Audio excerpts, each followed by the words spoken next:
Magandang araw mga kabugtaw. Bago ng palabas na ito, iniisip ko kung anong magandang titulo. Lasing sa kapangyarihan o bangag sa kapangyarihan.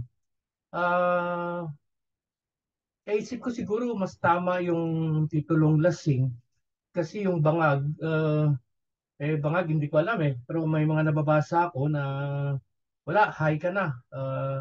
Pero maganda kasi sa lasing, lalo na sa alcohol, kung may iba pang nakakalasing ay kapangyarihan siguro. Pag nalasing ka na, ayaw mo nang tumigil, no? Parang gusto mo inom ng inom, may kasabihan nga that alcohol consumes itself. Pag na parang Pringles na advertisement, if once you pop, you can't stop. Kain ka na lang ng kain o inom ka na lang ng inom. Kung wala na, naghahanap ka pa. Ganon din ang droga. Pero itong alcohol kasi nakakawala ng inhibition, oh, yung kaya nga malalaman mo talaga kung anong saloobin ng isang tao pag lasing siya. Alala ko sa intelligence, painom, uso yung inuman kasi diyan sila nakaka-extract ng information pag lasing na yung tao. Lasing, no? Lasing sa kapangyarihan. Kapangyarihan, yung kakayahan mo, yung power mo na magpasunod ng tao o mga pangyayari dahil nasa posisyon ka o may pera ka.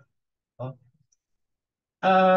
Napili ko itong paksa na to kasi grabe na yung nangyayari sa atin na sobrang abuso na, no? Yung mga nasuspending LGU officials kahit patay na o matagal ng retired, hindi nagtawag uli, na-suspend pa. Kaya lasing na siguro kasi sige lang ng sige, hindi na nag-iisip.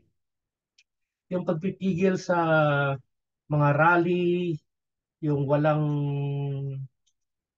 tigil na korupsyon sa lipunan natin, yung pagnanakaw, it's so brazen, no? Parang wala nang bukas yung pagnanakaw nila, pag-aabuso sa kapangyarihan. No? Kaya lasing na sila.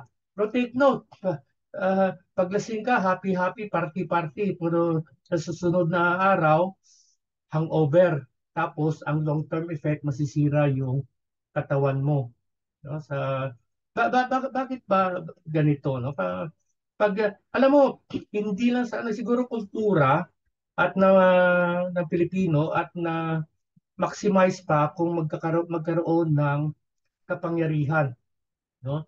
Kultura, ito'y bahagi pa rin ng sugat ng kolonyalisasyon. Bigyan mo ng kunting kapangyarihan, talagang hihigupin, talagang aabusuhin, no?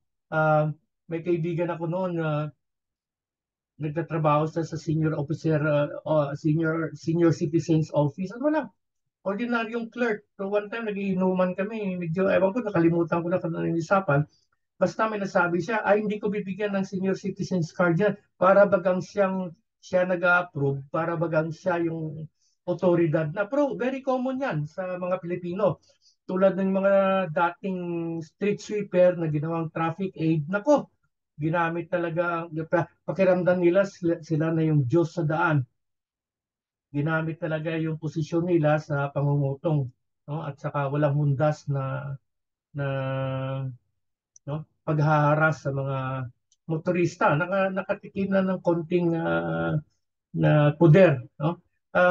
Sabi ni Paulo Freire, ayan, palagi kong minimension si Paulo Freire dito sa Pedagogy of the Oppressed, itong tinatawag niyang internalizing the values of the oppressor. Kasi kaya nga sugat ng kolonyalisasyon, kasi kaya nga inapi ng mga oppressor, nung nasa pwesto na sila, ganon din ang ginagawa na pang-aapi.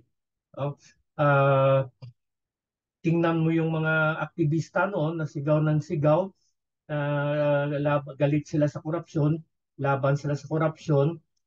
Nung nasa pwesto na, nung na-appoint, nung na-elect, nako, sobrang corrupt din. Kasi minsan yung motivasyon nila ay hindi talaga para sa bayan o taos pusong kalinga sa kapwa-tao, kundi ang tinatawag na class envy. Inggit. Inggit lang sila sa mga makapangyarihan na sumisipsip ng pera ng kaban ng bayan. Nung sila'y nasa pwesto na rin, ganon din ang ginagawa. Ah, siguro sa pag-usapan muna natin kultura, no? Um, Naganap to sa Pilipinas na there seems to be no distinction between the public sphere and the private sphere. No, hindi tulad sa mga mature democracy na talagang very well-defined ang linya ng private sphere, public sphere. Kaya nga, kadalasan, ang tingin nila sa public fund, private fund din. May isang ang gobernador doon sa Katimugan na ang pondo ng kanyang probinsya ay nasa Caja de Hierro sa bahay niya. No? Pero wala na yung gobernador na yun, nakulong yun.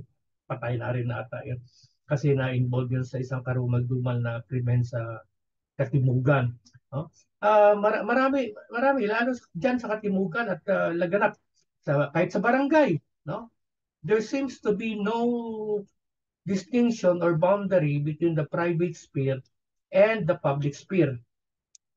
Ang tingin nila sa public office nila ay extension ng private life nila. Kaya ginagamit ang public office sa kanilang sariling kapakanan. Makikita natin ito ngayon sa gobyernong ito. Kaninang umaga, nanonood ako kay Miss Maharlika, yung mga minamaltrato daw ng mga presidential security guards. No? Yung iba, nagpa-transfer na. Yung iba, nag-early retirement na lang. At gabi-gabi, party. Tapos pinagsisigawan pa yung mga PSG na parang mga muchacho. Meron nga daw PSG no na nagpatiwakal sa Pangasinan daw yun kasi hindi sikmura ang panglalait sa kanila, no? Yun, no? Travel ng travel kasi akala niya pera niya yung gamit niya, hindi pera ng bayan. Wala nang distinction eh. Wala nang distinction between public fund and private fund. Hindi pa nakontento, nangurakot pa sa public fund. No? At ginamit talaga yung mga hindi ang kapangyarihan nila, yung mga hindi sumusunod sa gusto nila ng mga LGU official, suspended, ginawa ng kaso kung ano-ano na, madali lang naman gumawa ng kaso eh. At ginagamit yung instrumentalities of the state to extend their own private interests. Kaya nga nalasing na sila sa kapangyarihan. No? Paano ba natin solusyonan ito? Ay mahirap. No? Kasi halimbawa, hindi lang sa public office, kahit sa mga malalaking negosyo, big businesses na pinapatakbo ng mga oligarch tulad ng kuryente.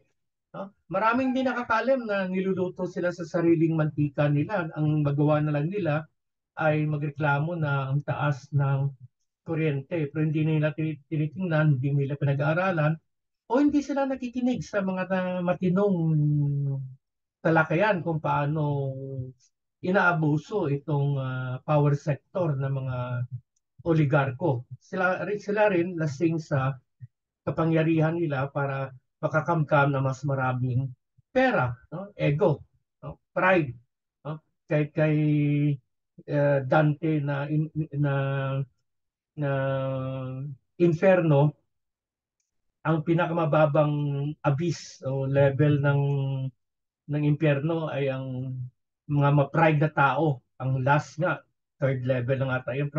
Pride, no? May power. No? Mga tao sumusunod sa kanila, pinapalakpakan sila. No? Hinahangaan sila kasi mamahalin ang mga damit, kotse, bahay nila. No? Pero hindi nila alam na minumura din sila. Pero gano'n nangyayari na inaabuso talaga ang kapangyarihan. Mahirap solusyonan ito, no? Sugat nga ng kolonyalisasyon at hindi critical mag-isip ang mga Pilipino at ang higit sa lahat, wala sa malay tao ng mga Pilipino itong tinatawag na karapatan or rights.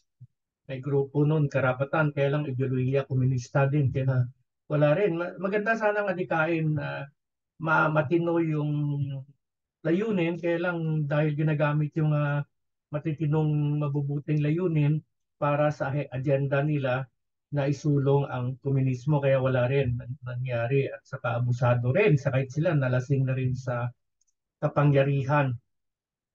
Sa isang solusyon nakikita ko dito ay really to democratize culture. When you say democratize culture, for people to realize that he or she has a right, no? Sa isang demokrasya. No? Sana ganun talaga sana. Kaya nga may yung power of the vote. Kaya lang sa atin dito, yung boto, napifocus-picos eh. Wala na ngayong smartmatic. Ang papalit na mirror is the same dog with a different color. So kahit boto natin, hindi nabibilang. Yun na lang sana ang isang pamamaraan na maukit sa mga utak natin yung kung ano ang demokrasya na bawat isa ay may kapangyarihan, bawat isa ay may say o may paninindigan na dapat mapakinggan no? Kasi may boto, kasi may boses sa lipunan, bawat isa mahalaga ang kanyang paninindigan. No? Yun sana nakikita ko, kaya saka siguro magsisimula talaga sa edukasyon yan. No? Uh, Nalala ko nung ako yung nagtuturo, aircon kasi yung kwarto, hindi naman ano yan window type. Minsan may isang estudyante kasi nalamigan siya o nainitan, basta lang tatayo, i-adjust yung temperature ng aircon. Kaya may rules ako sa klase.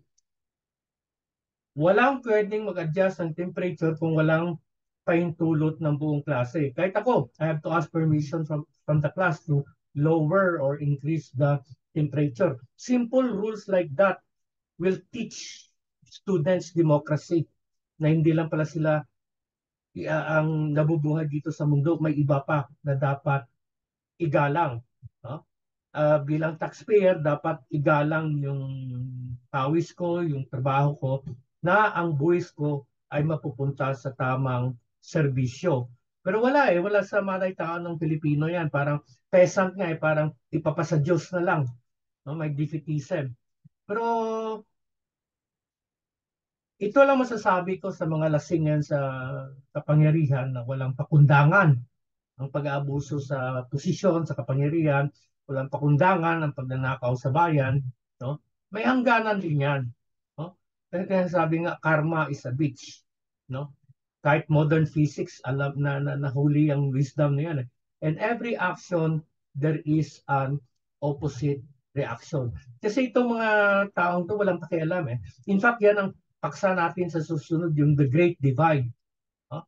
Uh, may mga kaibigan ako nakatira sa kahit kamag-anak nakatira sa mga exclusive or gated subdivision sa Metro Manila where there's no sign of poverty.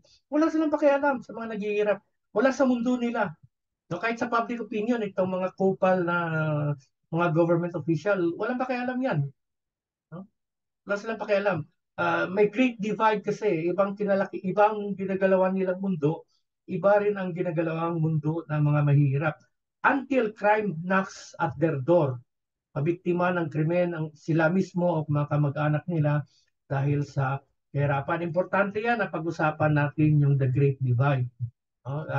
Kaugnay dito sa lasing sa kapangyarihan. But take note, lahat may hangganan. Karma ay totoo. And every action, there is an opposite reaction. Maaari ngayon, lasing kayo sa kapangyarihan, nagpapakasasa kayo sa kapangyarihan, sa pagnanakaw, o tulad ng isang lasing, bukas, masakit ang ulo, hindi makafunction, hindi makapagtrabaho, suka ng suka, at ang long-term effect ng paglalasing, sisira ang katawan, lalo na yung atay na hahantong sa kamatayan. Kaya kayo mga lasing sa kapangyarihan, isipin nyo yan. Maraming salamat po.